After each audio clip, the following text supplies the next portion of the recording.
ભક્તોની પરીક્ષા કરવા માટેથી મહાદેવજી બ્રાહ્મણ બન્યા છે અને પાર્વતી માતાજી બ્રાહ્મણી બન્યા છે. શિવરાત્રિના સમયે બ્રાહ્મણ અને બ્રાહ્મણી બની મહાદેવજી કાશીમાં આવ્યા છે. અને આજ ભોળાનાથે લીલા કરી. શું લીલા કરી? પોતે ખાડામાં દટાઈ ગયા. પાર્વતી માતાજી રડે છે કે મારા પતિને કોઈ ખાડામાંથી બહાર કાઢો. 4-5 વ્યક્તિઓ ભેગા થયા, એ ખાડામાંથી બહાર કાઢવાનો પ્રયત્ન કરે, પણ જેવા ખાડામાંથી બહાર કાઢવાનો પ્રયત્ન કરે ત્યાં ખાડામાંથી અવાજ આવે કે જે નિષ્પાપ હોય એ જ મને અડે.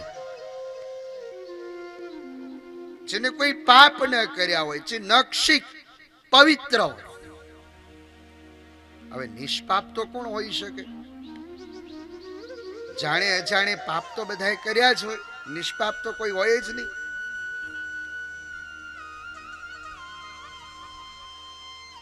આમ રાત પડી ગઈ, કોઈ આવ્યું નહીં, પણ એક ખેડૂત આવ્યો છે.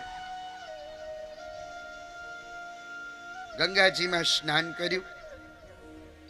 સ્નાન કરીને ખેડૂતે જોયું, રડવાનો અવાજ આવ્યો. ખેડૂત એ દિશા તરફ ગયો. ખેડૂતે પૂછ્યું, માં તમે કેમ રડો છો? ત્યારે પાર્વતી માતાજી કીધું કે મારા પતિ એક ખાડામાં દટાઈ ગયા છે, એને બહાર કાઢો.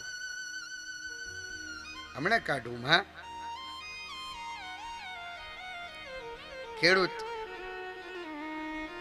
એ બ્રાહ્મણને બહાર કાઢવા જાય, ત્યાં ખાડામાંથી અવાજ આવ્યો, સાવધાન, જે નિષ્પાપ હોય એ જ મને અડે.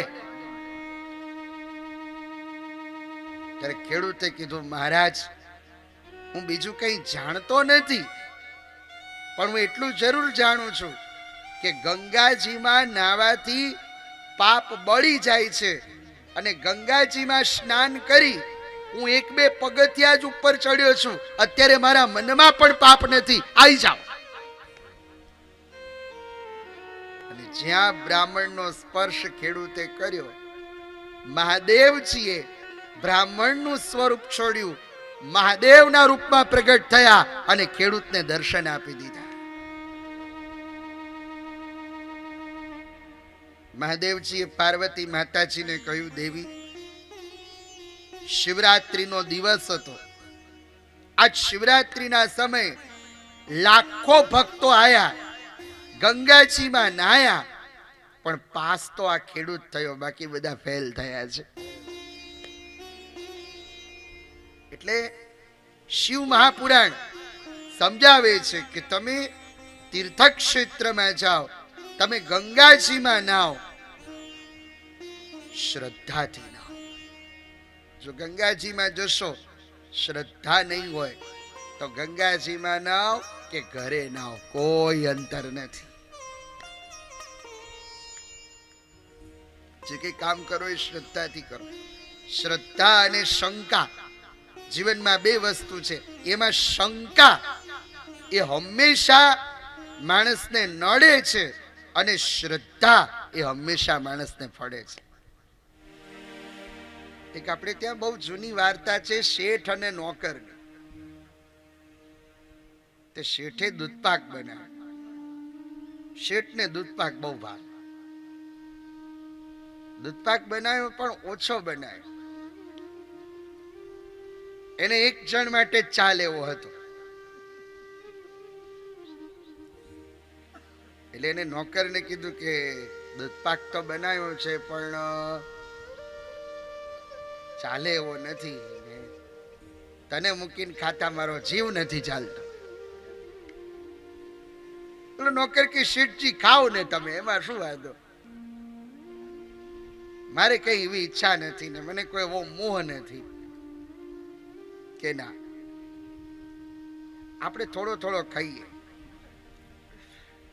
થોડો તું ખા થોડો હું ખાઉં, પણ બન્યો છે ઓછો.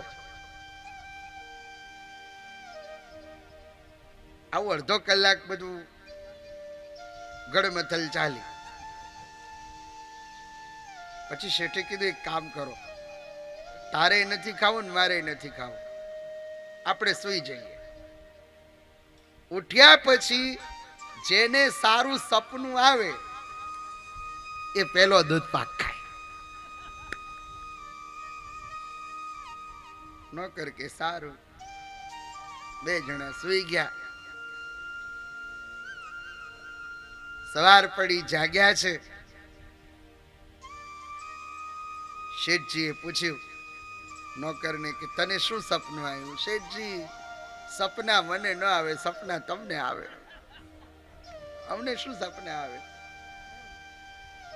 કે નહીં, તમને આવ્યું હશે ને. નોકર કે શેઠજી તમને શું સપનું આવ્યું? તમે પહેલા કહો પછી હું કહું. એટલે શેઠના મનમાં થયું સારું સારું જ કહેવા દો એટલે મને પહેલો મળી જાય, મારું કામ થઈ જાય.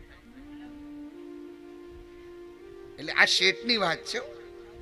શેઠે કીધું મને સપનું આવ્યું કે હું ઇન્દ્રના દરબારમાં ગયો. દેવરાજ ઇન્દ્રએ મારું સ્વાગત કર્યું. આવો શેઠ, સારું થયું તમે સમય પર આવી ગયા. તમે આયા એટલે મારા પુત્રને તમે માર્ગદર્શન આપશો. આવું બધું મેં સપનામાં જોયું. તને શું સપનું આવ્યું? અને નોકરે શરૂઆત કરી.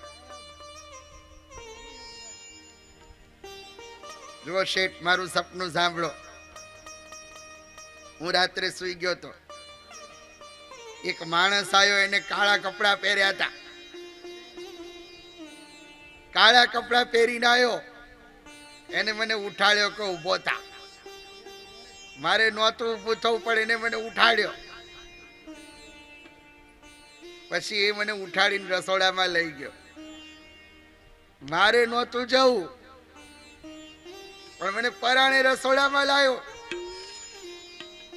મારા હાથમાં તપેલી પકડાઈ, લે પી.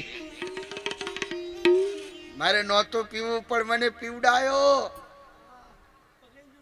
શેઠજી કે તો પછી તે મને કેમ ન ઉઠાડ્યો? તો કે વખત તમે તો ઇન્દ્રના દરબારમાં હતા.